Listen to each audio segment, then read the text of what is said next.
गीता का ज्ञान मन की हर परेशानी और अशांति को समाप्त कर देता है। जब महाभारत का युद्ध आरंभ होने वाला था, तब अर्जुन को बहुत चिंता होने लगी थी कि मेरे गुरु भीष्म पितामह, मेरे मित्र और मेरे सारे रिश्तेदार और न जाने कितने बेकसूर इस युद्ध में मारे जाएंगे। न जाने कितनी स्त्रियां विधवा हो जाएंगी, सब कुछ बर्बाद हो जाएगा। इन सब को मारकर यदि मैं जीत भी गया तो उस जीत का अर्थ ही क्या, जहां अपने ही ना रहे। तब श्री कृष्ण ने अर्जुन को गीता का ज्ञान देते हुए कहा, तू जिस लिए दुखी हो रहा है, जिस बारे में सोचकर इतना परेशान हो रहा है, वह सब कुछ एक दिन नष्ट होने वाला है। आज नहीं तो कल वह वैसे भी मिट जाएगा, और जो अविनाशी आत्मा है वह कभी नहीं मर सकता। चिंता और दुख तुम किस बात के लिए करते हो? क्योंकि एक दिन जो नष्ट होने वाला है, मिट जाने वाला है, मर जाने वाला है, तुम चाह करके भी उसे रोक नहीं सकते, उसे बदल नहीं सकते। उसकी चिंता करके, उसका दुख करके तुम कर भी क्या सकते हो? फिर क्यों चिंता करके अपना जीवन नष्ट कर रहे हो? चिंता तुम्हारे मन को दुखी और रोगी बना देगी। जो नष्ट हो ही नहीं सकता, उसकी चिंता करने की आवश्यकता ही क्या है? वास्तव में आप भी उन्हीं बातों के बारे में चिंता करते रहते हैं, सोचते रहते हैं, जिस पर आपका कोई नियंत्रण नहीं। आप चाह कर भी उसे बदल नहीं सकते।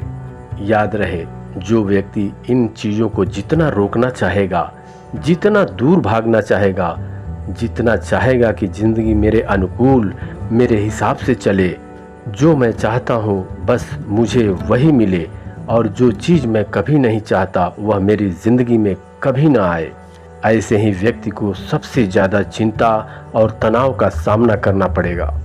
क्योंकि यह जिंदगी बहता हुआ पानी की तरह है। जैसे उस पानी में दो तिनके बह रहे हैं, जिनमें से एक तिनका पानी की लहरों के साथ आनंद लेते हुए बह रहा है कि पानी जहाँ जा रहा है उसके बहने में मैं उसका साथ दूंगा।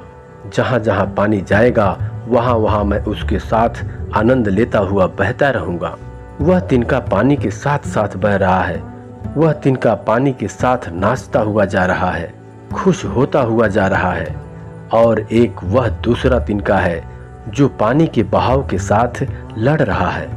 वह पानी जहाँ जा रहा है उस बहाव को मैं बदल दूंगा, वह पानी को मैं वहाँ ले जाऊंगा जहाँ मैं चाहता हूँ, क्योंकि मैंने अपनी मंजिल कहीं और सोच रखी है। अब वो पानी के बहाव के साथ लड़ रहा है, वह पानी के बहाव को बदल नहीं पा रहा, बल्कि जितना कोशिश करता है पानी के बहाव को बदलने की, वह उतना ही परेशान और दुखी हो रहा है। ये जिंदगी भी ऐसे ही बहते पानी की तरह है, यह ऐसे ही आगे बढ़ती जाएगी। लेकिन अब हमें यह तय करना है कि हम किस तिनका की तरह बनना चाहते हैं। या तो चिंता करके हम खुद को परेशान करके जिंदगी से लड़ते रहें, जिंदगी की शिकायतें करते रहें, या तो हम उस दूसरे तिनके की तरह बने कि जहां जिंदगी जा रही है उसी में आनंद लेना शुरू कर दें, उसी में ही खुश रहना शुरू कर दें। हमारी जिंदगी उसी व्यक्ति जैसी है कि एक राजा एक नगर से गुजर रहा था। राजा ने मार्ग में देखा कि एक बूढ़ा व्यक्ति लकड़ियों का गट्ठर सर पर बांध कर लिए हुए जा रहा था। राजा को उस व्यक्ति पर बहुत दया आई। राजा ने उस व्यक्ति से कहा कि तुम इतनी गर्मी में इतना बड़ा लकड़ियों का गट्ठर अपने सिर पर लिए जा रहे हो, इतनी गर्मी में जा रहे हो, पसीने से लथपथ पड़े हो, आओ तुम मेरे रथ पर आकर बैठ जाओ, तुम्हें जहां जाना है मैं तुम्हें छोड़ दूंगा। तो वह व्यक्ति कहने लगा, महाराज मैं बहुत गरीब आदमी हूँ, मैं आपके रथ पर कैसे बैठ सकता, मैं तो आपके आगे बहुत छोटा हूँ। तो राजा ने कहा कि मैं छोटा बड़ा गरीब अमीर नहीं मानता, मनुष्य को मनुष्य की मदद करनी चाहिए। अगर हमारे पास कुछ ज़्यादा है और किसी को ज़रूरत है तो उसे वह चीज़ ज़रूर दे देनी चाहिए। तुम भी एक मनुष्य हो और मैं भी एक मनुष्य हूँ, और अगर एक मनुष्य दूसरे मनुष्य की पीड़ा को नहीं समझेगा तो वो मनुष्य नहीं है, पशु के समान है। इसलिए तुम मेरे रथ पर आ जाओ, मैं तुम्हें तुम्हारी मंजिल पर छोड़ दूंगा। राजा के ऐसा कहने पर वह किसान राजा के रथ पर बैठ गया। जब रथ चलने लगा तो राजा ने देखा कि वह किसान के सर से अभी भी पसीना बह रहा है। तो राजा ने गौर से देखा कि वह किसान अब भी लकड़ियों का गट्ठर अपने सर से उतारा नहीं है। राजा बोला कि तुम अपने सर पर ये लकड़ियों का गट्ठर लेकर क्यों बैठे हो? अब तो तुम मेरे रथ पर सवार हो, यह लकड़ियों का गट्ठर रथ पर रख दो, तुम आराम से बैठो। तो वह व्यक्ति कहने लगा कि नहीं नहीं महाराज, आपने मुझे ही अपने रथ में बैठाया, मेरे लिए यह बड़े सौभाग्य की बात है। मैं अपने लकड़ियों का भार आपके रथ पर बिल्कुल नहीं आने दूंगा। तो यह सुन उस राजा ने अपना सिर पीट लिया। यही कहानी हम सबकी है। गीता में श्री कृष्ण कहते हैं कि अपनी हर चिंता, अपना हर दुख तुम मुझ पर छोड़ दो, मैं तुम्हारे हर दुख को दूर कर सकता हूँ, मैं तुम्हारी हर चिंता को दूर कर सकता हूँ। लेकिन यहाँ हर मनुष्य अपने सर पर चिंताओं की लकड़ियों का गट्ठर लेकर घूम रहा है। हालांकि कर कुछ नहीं सकता, लेकिन इंसान अपना जोर चलाता रहता है। हर इंसान को लगता है कि सारा मैंने संभाल रखा है, मैं अगर ध्यान ना दूं, कुछ ना करूं, तो सब कुछ बर्बाद हो जाएगा, सब कुछ समाप्त हो जाएगा। एक कहानी है कि एक महल में एक छिपकली रहती थी। वह सब छिपकलियों की रानी थी। उसे जब कहीं जाना होता था, अपने से नीचे वाली छिपकली को वहां भेज देती थी। वह खुद कहीं नहीं जाती थी। एक दिन सब छिपकलियों ने उससे पूछा कि तुम हमारी रानी हो, तुम कहीं भी नहीं जाती, बस इस महल में ही बैठी रहती हो, ऐसा क्या कारण है कि तुम कहीं बाहर ही नहीं निकलती? तो वह छिपकली कहने लगी कि इस महल के छत को मैंने ही संभाल रखा है, अगर मैं यहाँ से चली गई तो यह छत गिर जाएगा। ठीक ऐसा ही सब किसी को लगता है कि अगर मैं नहीं रहूँगा तो कोई काम नहीं हो पाएगा। हर इंसान यह वहम पाले बैठा है कि सब कुछ करने वाला मैं हूँ। हालांकि इतनी भी शक्ति हमारे अंदर नहीं है कि हम खुद सांस भी ले सकें। वह तो प्रकृति ने ऐसा नियम बना रखा है कि हमारे सांसें अपने आप चलती रहती हैं। अगर सांस लेने का काम हम पर छोड़ दिया जाए तो हम एक पल भी जिंदा नहीं रह पाएंगे। और मनुष्य को सोचने की, चिंता करने की ऐसी बीमारी है कि वह सिर्फ आज की चिंता नहीं करता और ना ही कल की चिंता करता, वह आने वाले अपने 10, 20, 50 साल, अपने बुढ़ापे तक की, अपने मरने के बाद तक की चिंता करता है। इसलिए याद रखना कि जो लोग बहुत ज्यादा सोचते हैं और बहुत ज्यादा चिंता करते हैं, उनमें कुछ भी करने की शक्ति खत्म हो जाती है, क्योंकि चिंता करने में ही उनकी सारी ऊर्जा नष्ट हो जाती है। कलयुग का मनुष्य स्वभाव से आलसी और सिर्फ व्यर्थ की बातें सोचता रहता है। जिसे करना होता है वह अपने कार्य को कर लेता है, वह सोचता नहीं। दुखी होने के बाद मनुष्य अलग अलग कारण ढूंढने लगता है और अपने बिगड़े हुए काम का दोष दूसरों पर डालता है। या तो अगर आपके जीवन में कोई समस्या है तो उसके समाधान में लग जाओ, और यदि आपके जीवन में आने वाले किसी समस्या का डर है तो उसकी चिंता तो आप छोड़ ही दो, क्योंकि जीवन ऐसा कभी नहीं चलने वाला जैसा कि आप सोचते हैं। यह बात आप कभी न कभी समझोगे कि आपने अपने जीवन में व्यर्थ ही चिंता किया। किसी नगर में एक बहुत धनी व्यक्ति रहता था। उसके पास इतना पैसा था कि जिसका हिसाब नहीं था। एक दिन उसने अपने सारे मुनीमों को बुलाया और कहा कि मेरे पास कितना पैसा है, कितनी संपत्ति है, इन सब का हिसाब बना कर दो कि आखिर मेरी कुल संपत्ति कितनी है।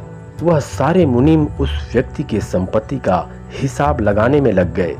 उन सबको संपत्ति का हिसाब लगाने में 10 दिन लग गए।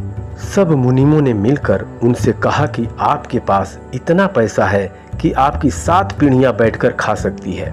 जब उस व्यक्ति ने यह सुना कि मेरे पास इतना संपत्ति है कि मेरी 7 पीढ़ियां बैठकर खा सकती है, उन्हें कोई काम करने की जरूरत नहीं, तो वह व्यक्ति रोने लगा।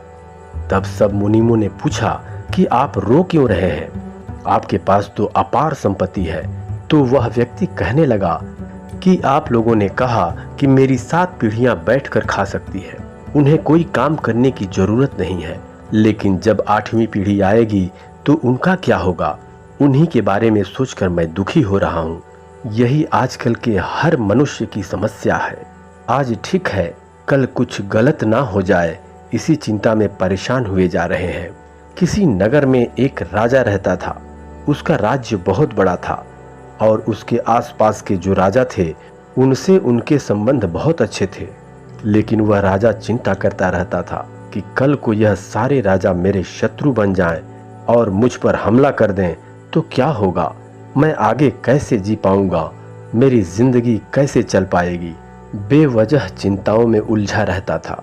एक दिन वह अपने गुरुजी के पास गया और गुरुजी से बताया कि मेरे आसपास जो राजा रहते हैं, कल को ये मेरे शत्रु बन गए और मुझ पर हमला कर दिए तो मैं क्या करूंगा, मैं कहाँ जाऊंगा। गुरुजी उस राजा के मन की बात को समझ गए और उन्होंने उस राजा से कहा कि तुम्हारे नगर में एक महिला रहती है, उसके पास जाओ और उसे बहुत सारा धन और अनाज दान में करके आओ, तुम्हें तुम्हारी समस्या का समाधान मिल जाएगा। वह राजा बहुत सारा सोना और बहुत सारा अनाज लेकर उस महिला के घर दान देने के लिए गया। जब राजा उस महिला के घर पहुंचा और महिला से कहा कि यह सारा धन तुम रख लो, सारा अनाज तुम रख लो, तुम्हारा जीवन बड़े आराम से गुजरेगा, तो उस महिला ने उस राजा से धन और अनाज लेने से मना कर दिया। वो महिला ने राजा से कहा कि आज खाने के लिए मेरे घर में अनाज है, मैं कल के लिए भोजन नहीं रखती। मुझे उस ईश्वर पर पूरा भरोसा है कि जो आज खिलाया है वह कल भी खिलाएगा, क्योंकि मैं जितना संग्रह करूंगी मुझे उस सामान की चिंता करनी पड़ेगी, फिर मुझे उस सामान को भी संभालना पड़ेगा। इससे तो बेहतर है कि जो ईश्वर मुझे आज तक संभाल रहा है, मैं उसी के भरोसे खुद को छोड़कर जीती हूँ।